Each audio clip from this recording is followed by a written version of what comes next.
Ho, ho, ho! Herzlich willkommen in der Linkster Weihnachtsacademy. Heute habe ich ein ganz spezielles Video für dich.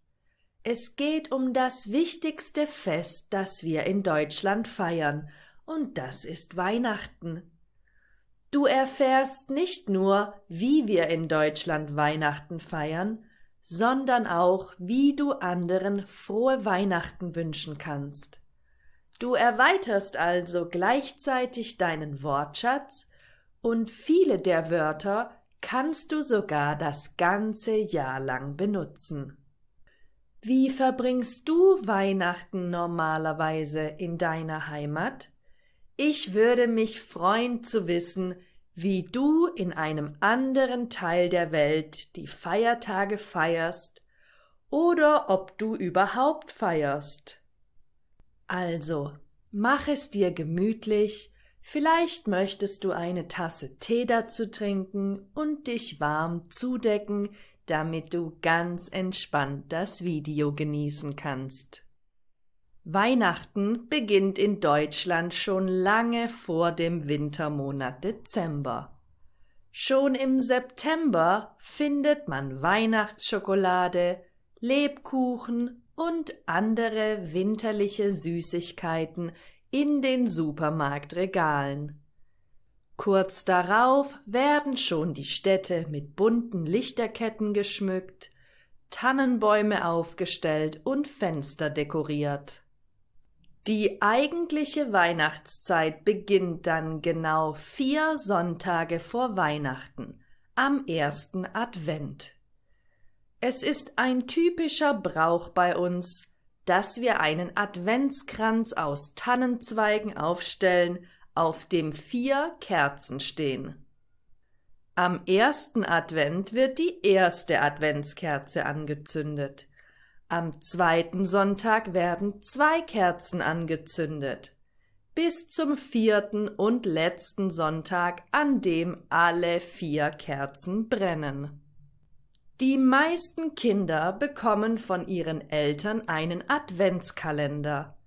Das ist ein Kalender mit 24 kleinen Türchen, in denen Schokolade zu finden ist. Jeden Tag darf man ein Türchen aufmachen und ein Stück der leckeren Schokolade naschen. Süßigkeiten sind ein wichtiger Teil der Weihnachtszeit. Viele Familien backen Plätzchen, das sind kleine süße Kekse in allen möglichen Varianten, mit denen man sich die Zeit bis zum eigentlichen Fest versüßt. Ganz typisch in Deutschland sind die Weihnachtsmärkte. Das sind traditionelle Märkte in fast allen deutschen Städten und ein beliebter Ort, an dem junge und erwachsene Menschen zusammenkommen und eine schöne Zeit verbringen. Das typischste Getränk ist der Glühwein. Er besteht aus Rotwein oder Weißwein mit verschiedenen Gewürzen wie Zimt, Nelken, Zitrone oder Anis. Beim Konsum sollte man allerdings ein bisschen aufpassen. Warmer Alkohol ist nicht nur gut gegen die Kälte, er macht auch schneller betrunken. Typischerweise isst man auf dem Weihnachtsmarkt eine Bratwurst mit Brötchen oder leckere Waffeln mit Puderzucker. Mehr als 2500 Weihnachtsmärkte finden jedes Jahr in Deutschland statt. Sie dauern oft mehrere Wochen und werden von Millionen Menschen besucht. Es kommen sogar Besucher aus dem Ausland, um ihre Zeit auf einem der Märkte zu verbringen. Einer der bekanntesten ist der Christkindlesmarkt in Nürnberg. Am 6. Dezember ist Nikolaustag und das ist ein wichtiger Tag in der Vorweihnachtszeit, vor allem für Kinder. Am Vorabend, also am 5. Dezember, stellen sie ihre Schuhe oder Stiefel vor die Tür und diese werden dann vom Nikolaus mit Süßigkeiten oder kleinen Geschenken befüllt. Das gilt allerdings nur für brave Kinder. Böse Kinder bekommen eine Rute von Knecht Ruprecht, dem Gehilfen vom Nikolaus.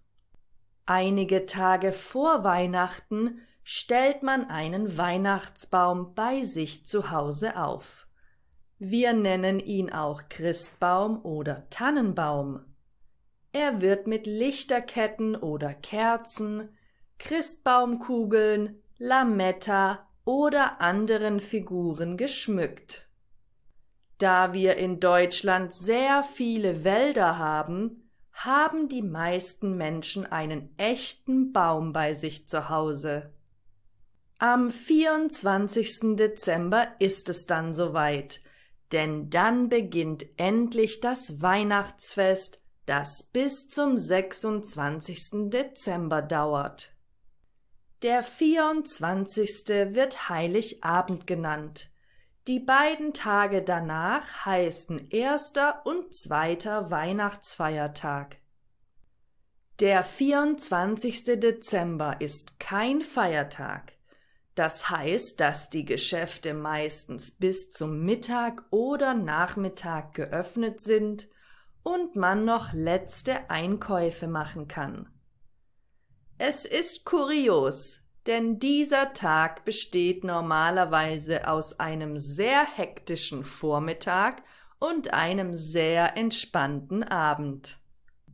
Obwohl die Deutschen nicht mehr so religiös sind, wie sie es einst waren, besuchen viele an diesem Tag oder am Vorabend den Gottesdienst in ihrer Kirche.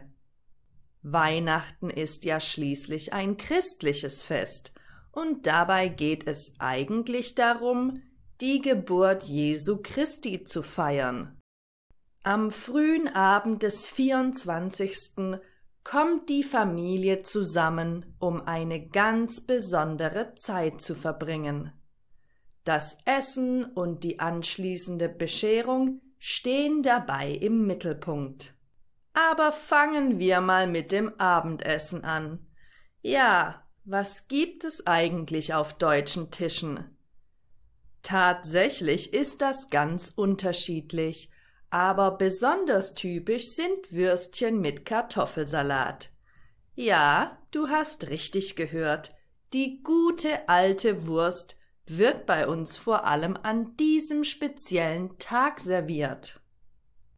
Wer es gerne eleganter mag, macht eine knusprige Weihnachtsente oder einen Gänsebraten. Dazu gibt es Knödel, Rotkraut, Kartoffeln oder Salat. Nach dem Essen geht es dann an die Bescherung. Auch hier gibt es keine festen Regeln. In einigen Familien findet die Bescherung vor dem Essen statt, damit die Kinder nicht zu lange warten müssen, denn ihre Vorfreude auf die Geschenke ist riesig. In Deutschland werden die Geschenke entweder vom Christkind oder vom Weihnachtsmann gebracht. Vor allem im südwestlichen Teil Deutschlands ist das Christkind die Symbolfigur, die die Geschenke bringt. Im restlichen Teil Deutschlands kommt der Weihnachtsmann, wenn er durch den Kamin passt. Oft werden vor der Bescherung Weihnachtslieder gesungen oder Musik gespielt. Auch im Radio sind um diese Zeit besonders viele weihnachtliche Lieder zu hören. Sie zaubern eine angenehme Atmosphäre, um die Geschenke zu öffnen. Das Leuchten in den Augen der Kinder, wenn sie endlich ihre lang ersehnten Wünsche erfüllt bekommen, ist unbezahlbar. Danach wird erst einmal mit den vielen neuen Sachen gespielt. Erwachsene legen meist nicht mehr so viel Wert auf die Geschenke wie die Kleinen, aber sie freuen sich natürlich trotzdem sehr darüber. aber auch das gemütliche Zusammensitzen mit den Liebsten ist ein großes Geschenk. Einige lassen den Abend auf der Couch ausklingen, andere treffen sich mit Freunden oder gehen sogar feiern. Am Tag danach, dem 25. Dezember, dem sogenannten Christtag oder Hochfest der Geburt des Herrn, kommen oft noch mehr Familienmitglieder zusammen, um gemeinsam zu essen, spazieren zu gehen oder andere Aktivitäten zu machen. Man besucht seine Großeltern zu Kaffee und Kuchen oder Freunde der Familie, um gemeinsam Zeit zu verbringen. Aber es gibt natürlich auch genug Leute, die den Tag einfach zu Hause verbringen und sich entspannen.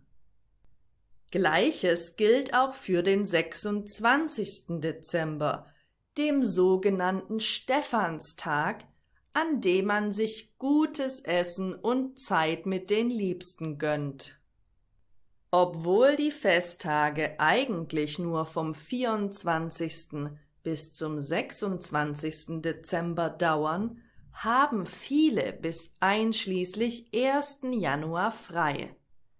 Und natürlich brauchen wir auch mal Urlaub, um unseren Körper und Geist zu entspannen und uns auf die wichtigen Dinge des Lebens zu besinnen, denn dafür ist Weihnachten ja eigentlich gedacht. Und wie können wir uns jetzt alles Gute wünschen? Ich wünsche dir und deinen Liebsten von Herzen frohe Weihnachten und entspannte Feiertage. Oh, und bald ist ja auch Neujahr, also dann einen guten und gesunden Rutsch ins neue Jahr. Lasst uns mal optimistisch sein, dass das nächste Jahr wesentlich besser wird als dieses Jahr. In diesem Sinne alles Gute und bis bald, deine Julia.